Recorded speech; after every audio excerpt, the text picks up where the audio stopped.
Okay, so we're going to go into our first activity. So you may have gone through all of the materials, you may have had a read through the different modules, and now we're going to start to have a look at how you can apply some of that learning in an activity.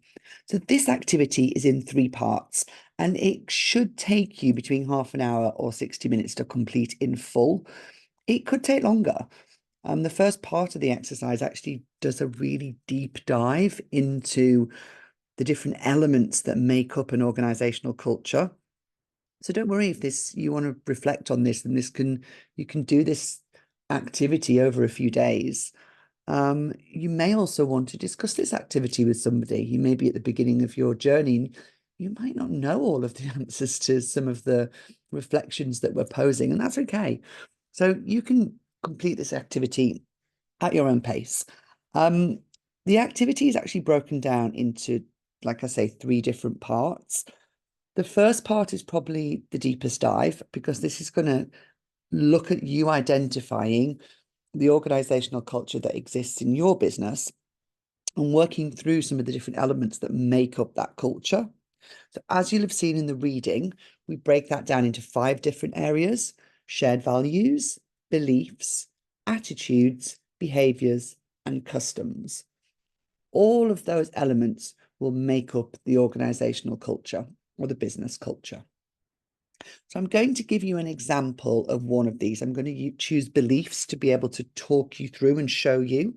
So it gives you a little bit of direction in terms of what you should be looking for and how you should be completing this exercise.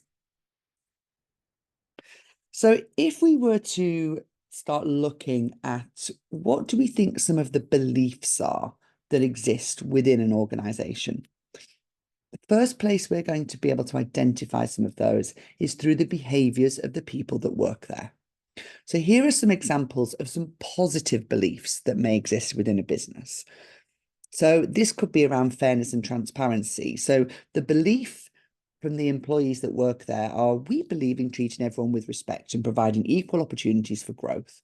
This could also be a belief that is demonstrated and communicated through a company mission or values. But if that belief was part of the core culture in the organization, what we will be seeing, the behaviors that we're observing, will be consistently applying policies and procedures, offering unbiased feedback, and promoting from within. So if you're seeing some of those things in the organization, you might say, yeah, the beliefs that we have is we believe in fairness and transparency.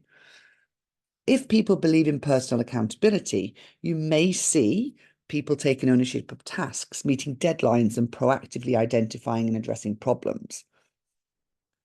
If there's a belief that people feel psychologically safe and they can risk take, and you have a learning culture, again, what you might be seeing is people encouraging experimentation or providing constructive feedback after mistakes and celebrating successful learning experiences. These are some of the things that you might be seeing if these were the beliefs or the values in your organization. What happens when some of those beliefs are not positive and people might be feeling less psychologically safe? So people within the organization could feel that there is a culture of micromanagement and a culture of distrust.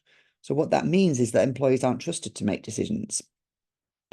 The behaviors that we might see there, particularly coming from a senior management population, could be constant supervision or excessive reporting requirements, people having to justify and validate what they're doing, and a lack of autonomy. There could also be a belief that there's a blame culture there. So again, you might see public identifying and criticizing or focusing on punishment over solutions. Or there could be a glass ceiling or a belief that there is exclusivity and favoritism and it's not a equal playing field for everyone. So again, how that might show up is you might be observing promotions based on personal collections rather than merit, or not much diversity in leadership positions, which could be what's playing out if there is a exclusivity and favoritism culture. So this is just the belief section. If you wanted to take a deep dive, you would need to complete this exercise I recommend doing it in a positive and a negative. There may not always be examples of both, I might say, but sometimes if there are, you can do a positive and a negative example for values and the beliefs and everything that's on that original list that we saw here. Yeah, so that's part one of the activity. I move through to part two and part three. What you're going to do is identify any strengths and weaknesses and how those strengths and weaknesses are aligned to the organizational objectives. So do you know what your company objectives are? Do those company objectives influence the culture? And can you see any alignment between your company culture and the goals that you want to achieve? So a really good example of that could be that you have a very sales-focused culture.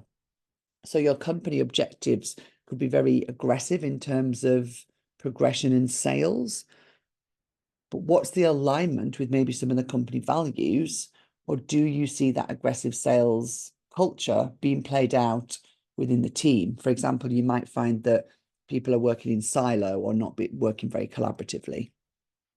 And then part three is looking at analyze the internal and external factors that may drive the need for culture change. So as a leader, is there anything that you have seen so far that you feel that you need to change?